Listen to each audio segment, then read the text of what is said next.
আসসালামু আলাইকুম। আপনারা দেখছেন সিভিএন টিভি ইউএসএ সংবাদ বুলেটিন। সঙ্গে আছি আমি আইনাল হক। শুরুতেই এসেনশিয়াল হোম কেয়ার সংবাদ শিরোনাম। সিরিয়া নিয়ে যুক্তরাষ্ট্র ইসরায়েল আলোচনায় ঘনিষ্ঠ সহযোগিতার আহ্বান।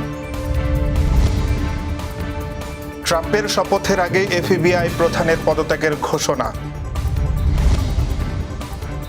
গুম খুনের জন্য ক্ষমা চেয়ে আয়নাঘরের কথা স্বীকার র্যাবের। এবং মামলা জটিলতা শেষে দেশে ফিরবেন তারেক রহমান, বললেন ফখরুল। শুনছিলেন এসেনশিয়াল হোম কেয়ার সংবাদ শিরোনাম। এবার বিস্তারিত। সিরিয়ার পরিস্থিতি নিয়ে যুক্তরাষ্ট্র ও ইসরায়েলের মধ্যে নিবিড় সহযোগিতার উপর গুরুত্ব দিয়েছেন মার্কিন প্রতিরক্ষা মন্ত্রী লয়েড অস্টিন। ইসরায়েলের প্রতিরক্ষা মন্ত্রী ইসরায়েল কার্জের সঙ্গে ফোন আলাপে অস্টিন বলেন, সিরিয়ায় শান্তিপূর্ণ ও অন্তর্ভুক্তিমূলক রাজনৈতিক পরিবর্তন যুক্তরাষ্ট্র সমর্থন করে। এছাড়া আইএস যাতে আবার নিরাপদ আশ্রয়স্থল তৈরি করতে না পারে সেজন্য যুক্তরাষ্ট্রের তৎপরতা অব্যাহত থাকবে বলেও তিনি উল্লেখ করেন। গত রোববার সিরিয়ার প্রেসিডেন্ট বাশার আল আসাদের পতনের পর ইসরায়েল সিরিয়ার বিভিন্ন এলাকায় হামলা জোরদার করেছে। যুক্তরাজ্য ভিত্তিক পর্যবেক্ষণ সংস্থা Syrian observatory for human rights জানিয়েছে, এ পর্যন্ত ইসরায়েল 500টিরও বেশি হামলা চালিয়েছে।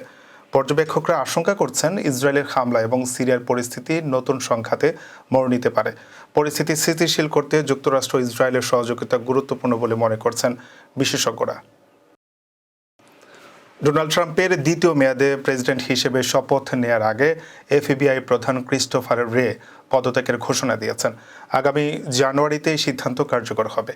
2017 সালে ট্রাম্পের নিয়োগ দেওয়া রে এর নেতৃত্বে এফবিআই পরবর্তীতে ট্রাম্পের বিরুদ্ধে তদন্ত পরিচালনা করে, যা নিয়ে ট্রাম্প অসন্তোষ প্রকাশ করেছিলেন। বুধবার এফবিআইয়ের অভ্যন্তরীণ সভায় রে বলেন, মূল্যবোধ এবং নীতি নৈতিকতার ভিত্তিতে কাজ করাই আমাদের লক্ষ্য।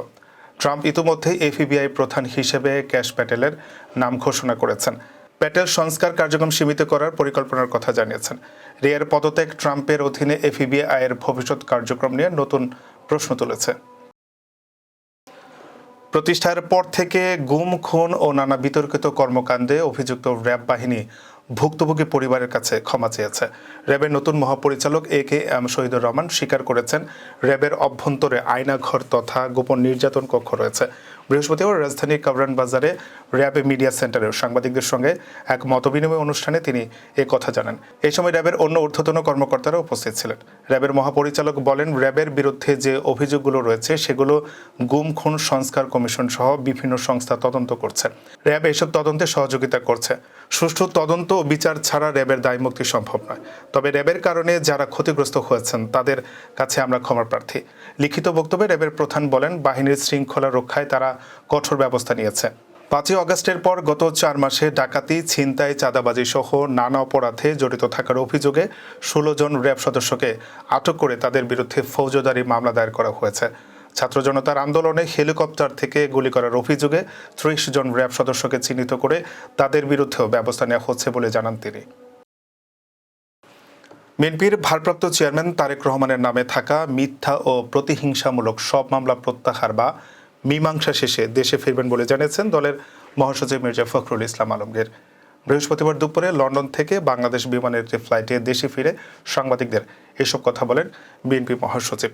তারেক রহমান কবে নাগাদ ফিরতে পারেন সাংবাদিকদের এমন এক প্রশ্নে মহাসচিব বলেন, আপনারা জানেন তার বিরুদ্ধে অনেক মিথ্যা ও প্রতিহিংসামূলক মামলা রয়েছে। সেগুলো প্রত্যাহার হলে বা আদালতের মাধ্যমে সব মীমাংসা হলে তিনি দেশে ফিরবেন।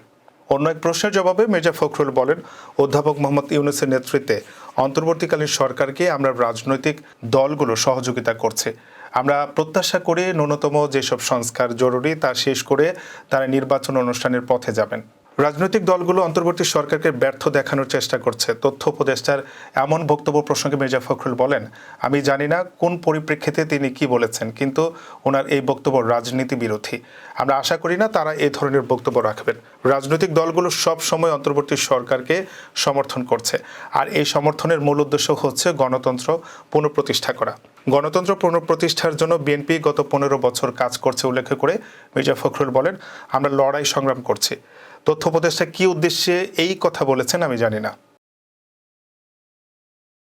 এবার কর্ণফুল ইনকাম ট্যাক্স সংবাদ শিরোনাম।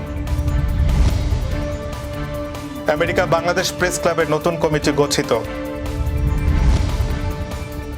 চিটাগাং অ্যাসোসিয়েশন অফ নর্থ আমেরিকার নির্বাচন পরবর্তী সাংবাদিক সম্মেলন।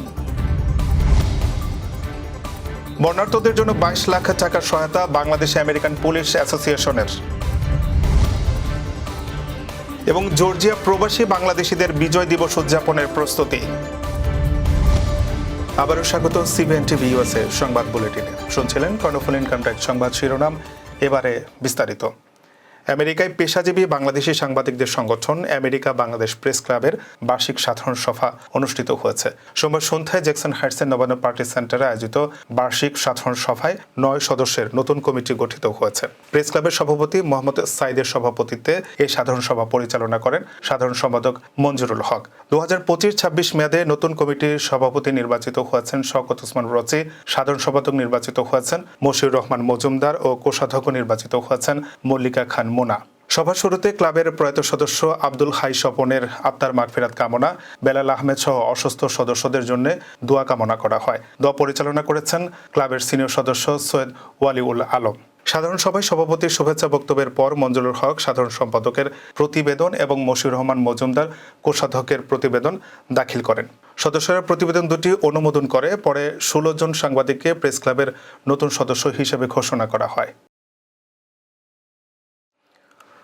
প্রবাসীর অন্যতম বৃহৎ সংগঠন Chittagong association of north America নির্বাচন পরবর্তী সাংবাদিক সম্মেলন অনুষ্ঠিত হয়েছে। সাংবাদিক সম্মেলনে সংগঠনের আপৎকালীন সময়, করোনাকালীন স্থবিরতা, অন্তর্বর্তীকালীন কমিটি সহ সদ্যসমাপ্ত নির্বাচন ও এই নিয়ে ওঠা আপত্তির বিষয়ে বিস্তারিত আলোচনা করা হয়। সংবাদ সম্মেলনে বলা হয়, করোনাকালীন স্থবিরতা কাটিয়ে উঠতে একটি অন্তর্বর্তীকালীন কমিটি গঠন ও নির্ধারিত সময়ে একটি সঠিক ভোটার তালিকা প্রণয়নের মধ্য দিয়ে সকলের কাছে গ্রহণযোগ্য একটি নির্বাচনের ব্যবস্থা করার কথা থাকলেও সেই কমিটি নির্ধারিত সময়ে দায়িত্ব শেষ করতে ব্যর্থ হয়। অন্তর্বর্তীকালীন কমিটি প্রথমে একটি বিতর্কিত নির্বাচন কমিশন গঠন করেন, যা সমিতির বেশিরভাগ সদস্যই তৎক্ষণাৎ প্রত্যাখ্যান করেন। সকলের সম্মিলিত এবং ব্যাপক আপত্তির কারণে নতুন করে নির্বাচন কমিশন গঠন করা হয়। সেই নির্বাচন কমিশনের অধীনে উৎসবমুখর পরিবেশে স্মরণকালের হাড্ডাহাড্ডি নির্বাচন অনুষ্ঠিত হয়।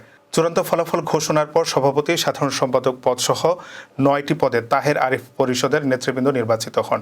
সাংবাদিক সম্মেলনে লিখিত বক্তব্যে নির্বাচনের পরাজিত প্রার্থী মাকসুদুল হক চৌধুরী প্রকাশ্যে ফেসবুক লাইভে এসে প্রধান নির্বাচন কমিশনারকে বর্ণবিদ্বেষী বলে শারীরিকভাবে ও নিগৃহীত করারও হুমকি প্রদানের জোর প্রতিবাদ জানানো হয়। এ সময় ফল ঘোষণার সময় প্রকাশ্যে আসা চ্যালেঞ্জ ভোটের ব্যাখ্যা প্রদান করা হয়।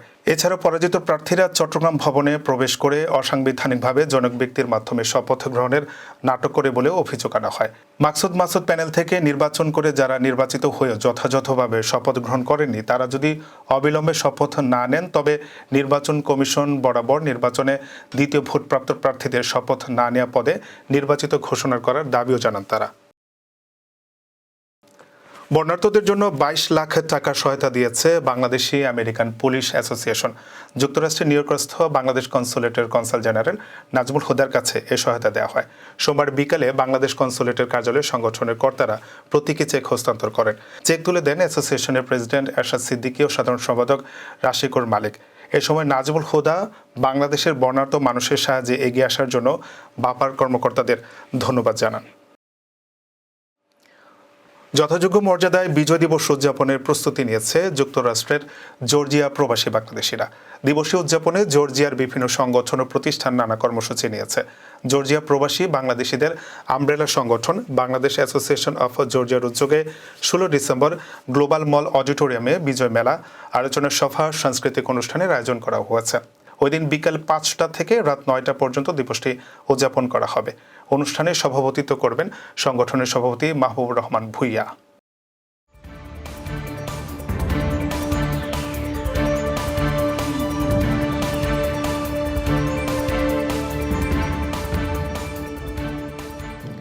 প্রতিদিনের উল্লেখযোগ্য ঘটনা কালক্রমে রূপ নেয় ইতিহাসে। চলুন এক নজরে দেখে নেওয়া যাক আজকের দিনে ঘটে যাওয়া উল্লেখযোগ্য কিছু ঘটনা।